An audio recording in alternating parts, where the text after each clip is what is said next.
Understanding the phrase time and time again in English.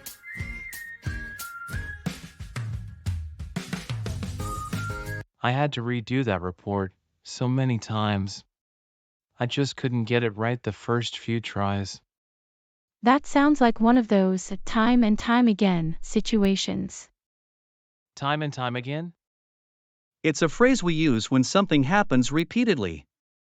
Like when you keep doing something over and over until you get it right.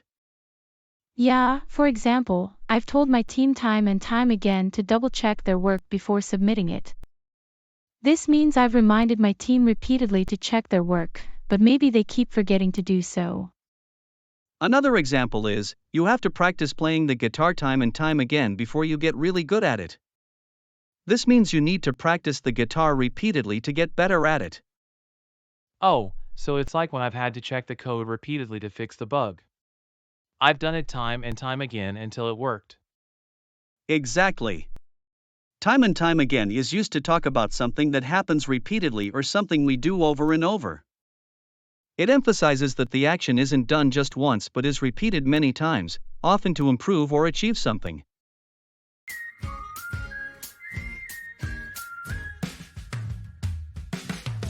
So Samir, have you ever had to explain something time and time again to someone? Yeah. Like when I tried to teach my cousin how to ride a bike. It took a lot of attempts before she finally got it. Sounds like a classic time and time again moment. It's like with kids, teaching them anything requires patience and repetition. Exactly. Even in daily life, we repeat things often. For example, every morning. I remind myself time and time again to drink more water, but somehow I forget by noon. That's right. Whether it's learning English or riding a bike, you need to try time and time again to improve and succeed.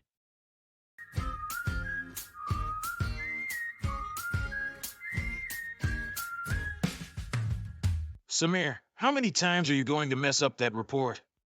Haven't you done it enough already? Well, John, sometimes you have to try time and time again to get it right. That's how it works. Yeah, whatever. We'll see if you get it right at all. Don't worry, Samir.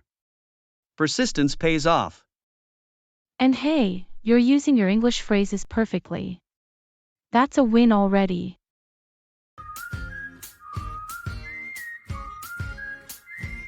You know, Sam, I feel like I'm getting the hang of this. Today, when John tried to bring me down, I didn't let it affect me. I just kept trying, time and time again. That's the spirit, Samir. And not just with tasks but also with learning English. You're building confidence every day. Yeah, and using those phrases in real life situations really makes a difference. I can see how far I've come since we started this journey. And you'll keep improving. Just remember, it's all about persistence, both in your work and your English.